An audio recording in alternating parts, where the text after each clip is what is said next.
Hey, this is the second part of this, so it should be seamless. I'll input it, but anyway, this is the Spiderman out of the package. It looks to be in a little, like I said, a little bigger scale. Might be close to the Marvel Select size, so it'll fit perfectly. But there's some incomplete sculpt work here. Looks like it's just smooth. For those who know the armpit joints for the rest of the Spider-Man movie figures, there's some sculpt work here that goes along with the armpit joint, so that's lacking there. They probably cut costs simply because of the stand was big and so was all the pieces. So it's understandable, It's mainly for the stand, to be honest with you. I think why this figure was included, but still, it's a pretty fine figure. It fits right in with Select for the most part. There's still some missing points of articulation. I went through it once, but let's go through it quickly. It goes down, but doesn't look up too far. The neck does rotate, go around, has a slight tilt. That's nice. The neck also goes around, so the head and the neck goes around. Like I said, armpit joint, so arm goes around. There's no upper arm cut. Double jointed elbows. The wrist rotates up there and has a hinge. The hands, there's no articulation there. Usually with these Toy Biz movie figures, the hands had points of articulation or the fingers rather. So yeah, that kind of sucks there. But it's still a great value with the stand. So far it fits right in with Select. No ab crunch. Okay, that's the sucky part. It does rotate by the waist. It's like a V cut for the waist. The legs do go out, go back. Well, it basically goes straight up, back. It goes out. There's no rotation in the boot or the thigh. Double knee jointed, excellent. Like I said, no boot cut, and the ankle just goes up and down, no pivot. So it's still a good figure even by today's standards if you compare it to Hasbro. Hasbro just they blow chunks. So now the way this works, I mean, I'm trying to do it, but the thing is, because of the years of having it, this becomes rusted, the magnet.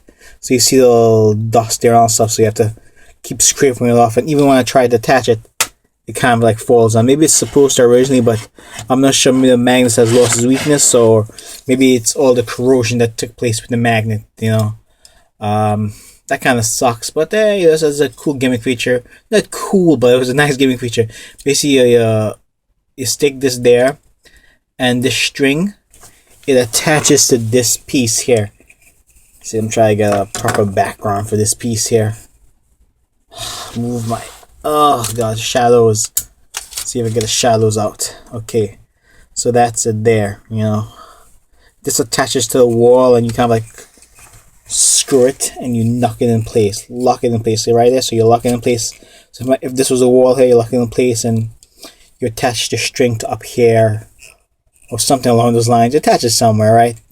And Spiderman swings from it here, and this is a string here. So I mean, that's what you get for those who are wanting to buy the set. It's a nice set. I definitely think it's worth it, And this figure sure won't feel into legend scale. This is like more 7-inch scale. Let me try to find a figure to prove this. Okay, here we have. Okay, this is an Electro figure. Let me. Yeah, I was customizing it. So here he is. So if he's supposed to be 6-inch scale, and this is 7-inch scale, so you can see it's it's a little bigger. I would say if the head was there, probably bigger by ½ inch. So if this was 7-inch scale, Spider-Man will probably be like 6.5 then. Yeah, that seems about fairly accurate. He'll have him Electro by half a head. Let's see. Well, here's the figure compared to actually the regular size, the Marvel Legends from Toy Biz. So maybe I'm wrong. What it looks like to me, it's slightly tall, but maybe by less than a 1/4 of an inch. That's what it looks like to me. So maybe I'm wrong. It's not really meant for 7 inches. So this will be a very poorly articulated Marvel Legends figure then. So I apologize. Looks like I was wrong. I thought it was at least a ½ inch taller, but it looks to be about the same size. Give or take. Less than a 1/4 inch. So. Yeah, so that's sorry about that, guys. So I guess it's a figure that's slightly under-articulated to compensate for the great base that it includes and all the zipline feature, So alright, guys, so that's it, Alright, take care, stay tuned for more reviews. We got tons. Alright, guys, so if those who hoping to buy it, Is it worth it? I think so. You know, if you get it for under $20, like, I feel what I paid, man. It was like less than 15 though. You know, well worth it. So definitely a buy, I would say. Take care, guys. Stay tuned. Peace. I'm out of here.